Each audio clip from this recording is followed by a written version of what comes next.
maspatan together sa nakaraang GMA Gala 2024, ang rumored couple na sina Kailin Alcantara at Kobe Paras ay mas lalo pang dumami ang netizens na umaasang sana ay aminin na nila ang kanilang relasyon.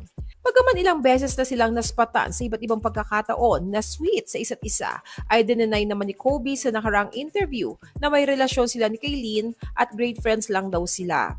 Kaya naman ngayong naglalabasan ang mga videos nila ni Kailin na magka-holding hands habang papalabas ng isang establishment kasama ang pamilya ni Kobe, ay marami ang nag-e-expect na aamin na sila sa kanilang tunay na relasyon. Mapapansin na always magka-holding hands sina Kailin at Kobe na tila ayaw bumitaw sa bawat isa.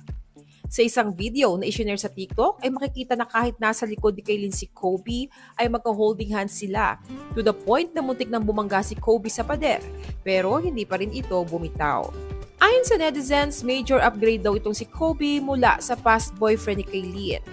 Matatanda ang unang pinag-usapan sina Kailin at Kobe noong May 19, 2024, kung saan marami ang nakapansin na tila kinuna ng sabay sa isang resto ang kanilang mga social media updates habang nasa isang dinner date.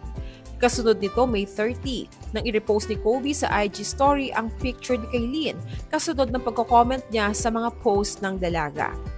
Kumalat rin ang videos nila together noong June 25 habang nasa isang bar sa BGC at habang naglalakad papunta sa parking lot na magka-holding hands din. Samantala, nitong nakaraang GMA Gala 2024 ay sinabi ni Kobe sa media na great friends lang daw sila ni Kailin Alcantara.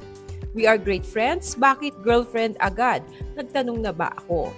Gayunpaman, sa kabila ng pagtanggi ni Kobe na may romantic relationship sila ni Kailin, ay taliwas naman ito sa mga kilos at body language nila together.